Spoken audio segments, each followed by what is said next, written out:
더 저희 질의응답과 토론 시간이 많이 추가됐지만 잠깐 갖도록 하겠습니다. 앞서 이후 향후 대응 방안과 관련된 과제들이 나오기도 했습니다. 특히 이제 전세의 월세화에 대해서 어떻게 대응해야 될지에 대한 방안도 설명이 되기도 했었고, 또 이 지방화에 대한 또 분쟁조정위원회 방안에 대한 부분, 그리고 최초 임대료에 대한 규제나 갱신 횟수나 인상률에 대해서 대한 또 대책들이나 과제들도 나오기도 했었습니다. 예. 전세물이 줄고 이제 월세 저항이 가속화된다는 전망이 나오는데, 이거를 전제로 했을 때 지금 현재 그 전부터 이제 월세 살고 있었던 청년들 20대 30대는 한 66%, 40%가 이제 월세 거주하는 걸로 조사가 되는 통계가 있었는데, 특히 이번 지금 전세 추천이 맞으면서 원래 전세 살고 있었던 청년들한테 달라질 게 없다, 집 걱정해서 해방되지 못했다라는 이제 우려와 이제 그런 목소리도 나오는데, 청년들에게 추천 맞춰서 필요한 대책이 있을까 짚어주실 만한 게 있으시다면 좀.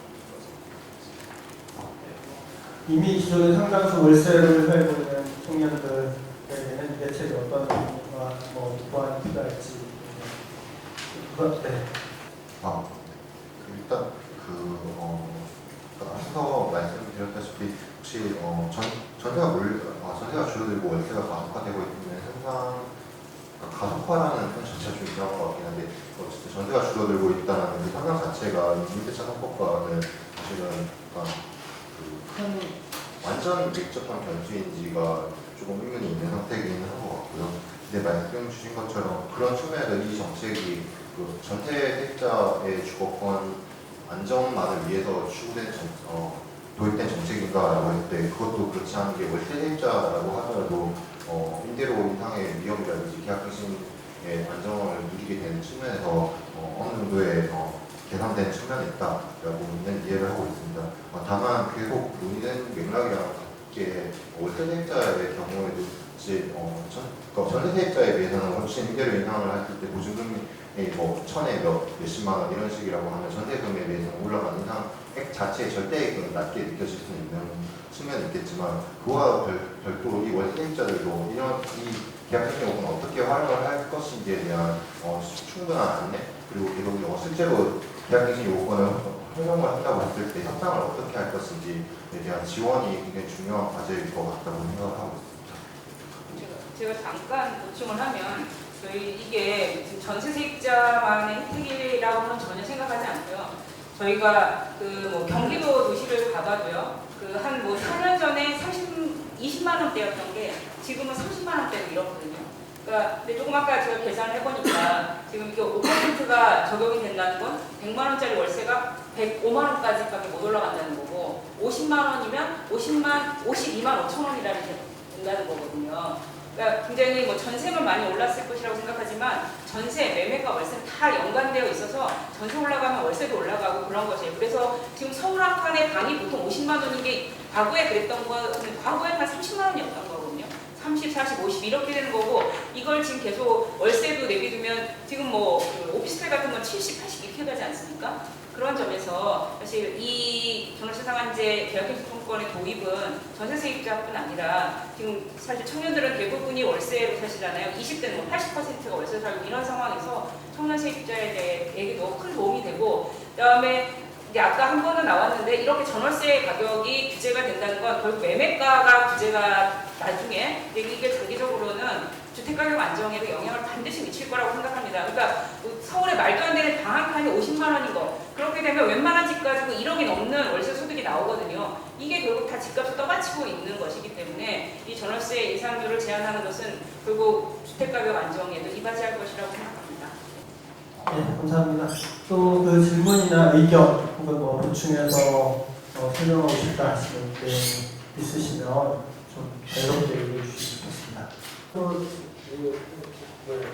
법 개정 이후에 이제 안정화가 될 수도 있고, 또 오히려 전세 시장이 또 불안정화가 더 증폭될 수도 있다고 생각하고, 또 임대료 자체가 좀 올라갈 수 있는, 임대인들은 지금 보유세 때문에 그 보유세의 어떤 그 부분에 대해서 임차인들한테 전가시키려는 영향이 좀 많아지고 있고 오프엔드 상한을 적극적으로 유도하는 그런 쪽으로 나가려고 하시는 분들도 있기 때문에 향후에 임대료 시장에 있어서 임차인들을 보호할 수 있는 방안이 있어야 필요하다고 생각됩니다.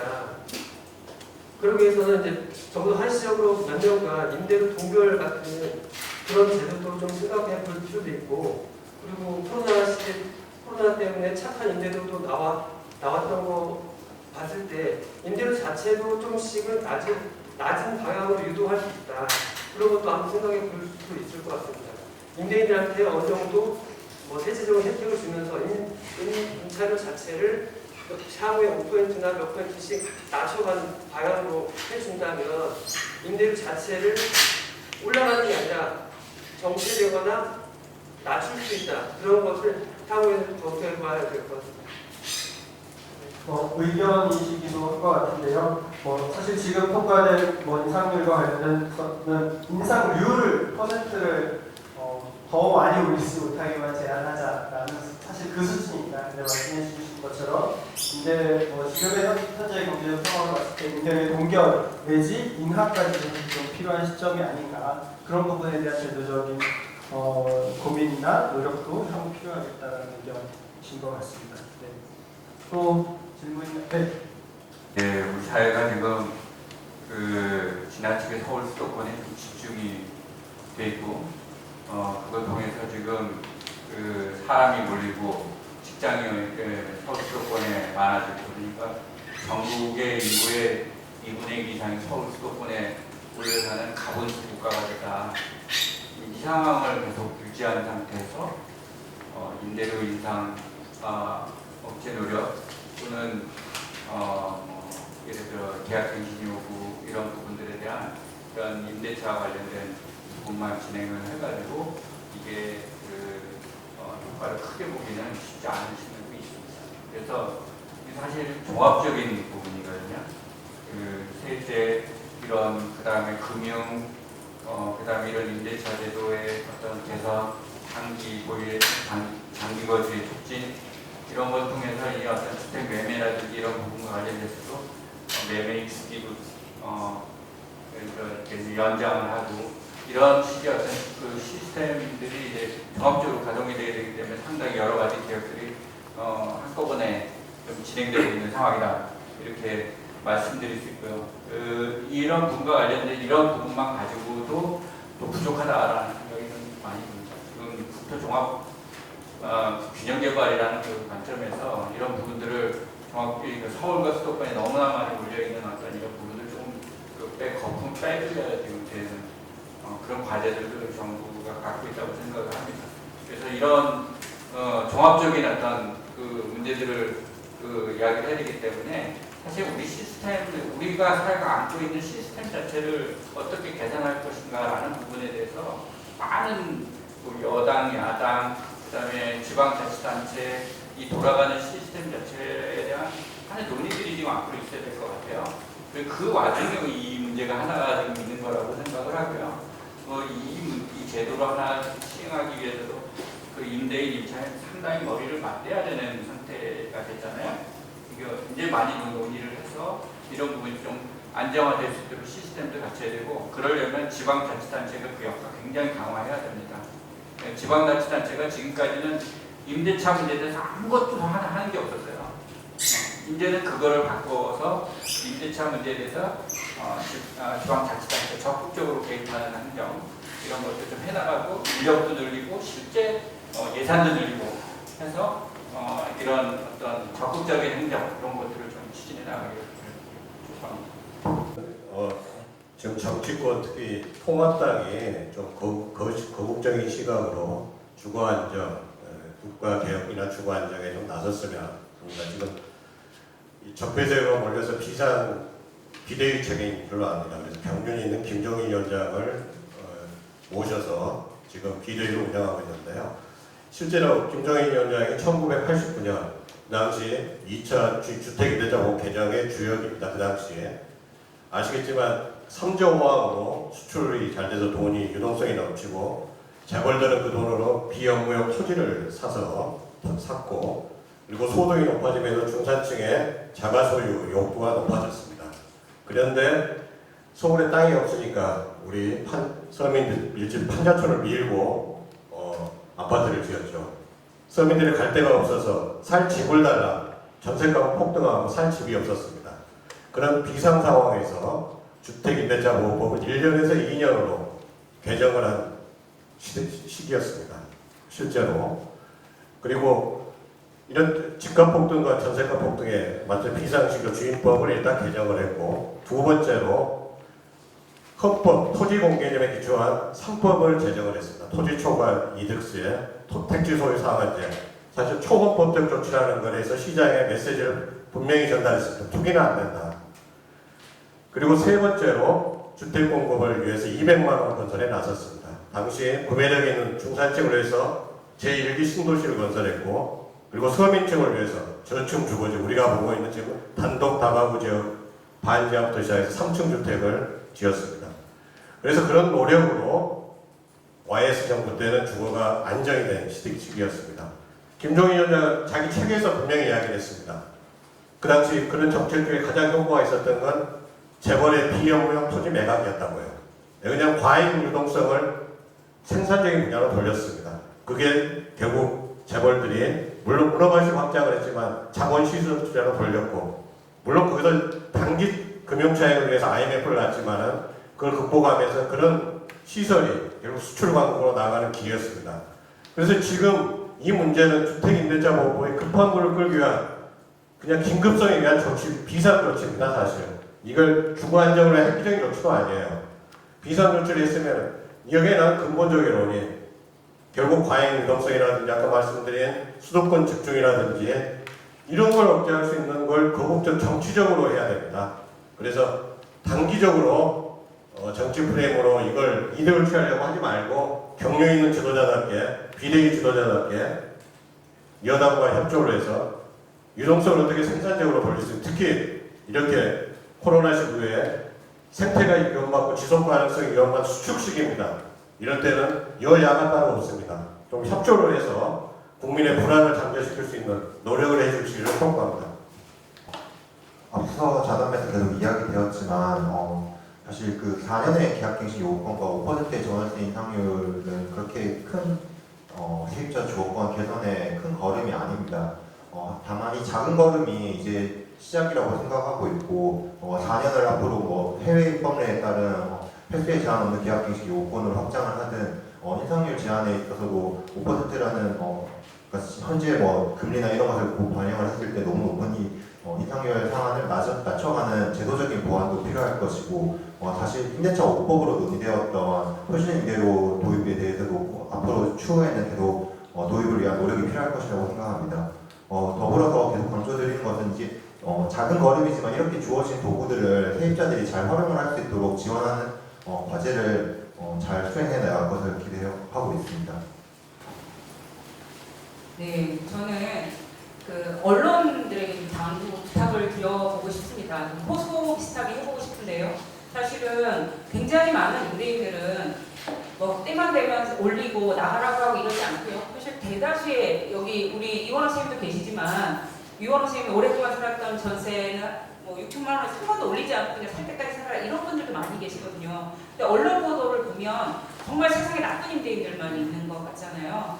이렇게 정말 핀셋 규제도 나쁘지만 정말 핀셋 보도 이거 굉장히 사회적으로 문제라고 생각이 듭니다. 그러니까 우리 사회 공동체를 위해서 이렇게 하는 게 좋은가? 그러니까 결국에는 임대인들이 이렇게 나쁜 그런 청년들이 보면서 어떻게 생각하겠습니까?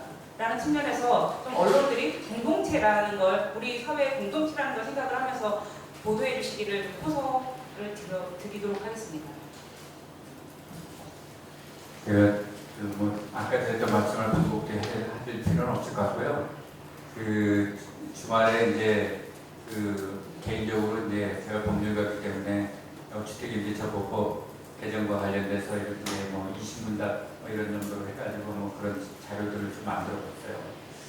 그러니까 이제 시행 초기니까 아마 처음에 이거를 미리 만들기는 어려웠을 거고, 만들면서 이제 정부가 했었어도 이제 만들어서 이제 보급을 한다고 하고, 그런 이제 약간의 이제 법이 어떤 법인지 몰라서 좀 혼란이 있는 부분도 있고 그래서 이제 국리를 뭐 많이 하면서 뭐 특히 이제 그 인베인 카페 같은 데서 무슨 뭐 이렇게 하면 법을 피해 나갈 수 있다 이런 그런 얘기를 자꾸 이렇게 보도하시는데 제가 보기에는 그 법이 제대로 시행되고 안착이 될 수 있도록 그렇게 정확하게 법률의 내용들을 좀 알려주는 것들이 좀 필요한 것 같아요. 그래서 그 갈등을 부추기려고 이 법을 만든 게 아니고 임대인과 임차인이 협의를 해서 또 원만하게 해결하도록 그렇게 하는 게 이 제도의 그 목적이거든요. 그동안은 협의가 안 됐기 때문에 협의를 해보게 하려고 제도를 만든 것이다. 이게 이 주택일레이션보호법 개정의 그 가장 큰 정신이라고 생각을 합니다. 그래서 그 부분들 조금 많이 좀 알려주셨으면 좋겠다는 부분을 말씀드리고 아까 한 가지 이제 그 문제도 말씀드린 이제 그 지방자치단체 그 임대차 분쟁조정위원회 그 문제와 관련된 부분도 말씀을 하셨는데 그 임대차 분쟁조정위원회는 제가 보기엔 중구난방으로 지금 만드는 것 같아요. 이런 그 임대차 행정을 하는 대부분의 외국의 나라들은 그렇게 중구난방으로 만들지 않습니다. 그 지방자치단체에 그 도시에 그런 것들을 하나씩 두 개씩 이렇게 해가지고 그렇게 마두리 이게 준사법 기관으로 운영이 돼요.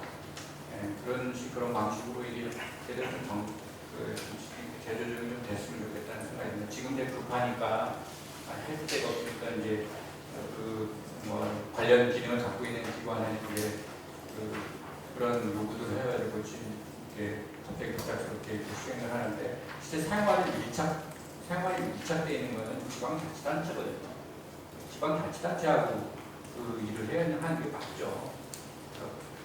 지방자치단체가 워낙 아무것도 지금까지 임대차 행정에 대해서 권한도 없었고 그 다음에 뭐 아무 행정조직도 없고 그러니까 임대등록제 시행할 때만 해도 우리가 많이 혼란상 보지 않습니까? 그냥 등록밖에 못 받아요. 아무 사람이 없는데 그때 이제 사람 거기다 배치해가지고 하니까 등록밖에 못 받는다고요. 그러니까 지금 임대차와 관련된 부분에 지금 어떤 그 공무원들이 배치가 되어 있겠습니까? 아무도 없거든요.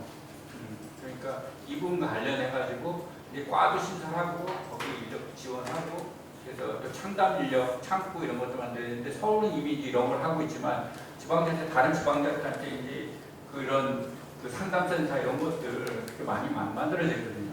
이거 만들어야 됩니다. 그렇게 해서 이게 임대차 행정 이제 지방자치단체가 할 수 있도록 그렇게 개선해 나갔으면 좋겠습니다. 예, 감사합니다. 한 조사에 따르면 실제로 임대인들도 전월생활자 계약갱신권 청구권의 도입에 대한 찬성한다는 의견이 꽤 나온 조사가 있기도 합니다. 이 상황이 임대인과 임차인의 갈등과 대립을 드러내는 방식이 아니라 균형과 주거 안정화로 나아가는 방향이 될 거라고 저희들은 확신을 하고 있습니다. 이제 이미 도입되었고 이 제도는 통과되었고 시작되었습니다. 정치권에서도 이 제도에 대한 반대의 여론들을 키우는 방식으로 쟁점을 가져갈 것이 아니라 이 제도가 어떻게 잘 안착될지 그리고 어떻게 부작용들을 해소해 나갈지에 대해서 더 많은 지혜를 모아야 될 시간인 것 같습니다. 오늘 이 시간 함께해 주셔서 감사합니다. 모두 수고하셨습니다.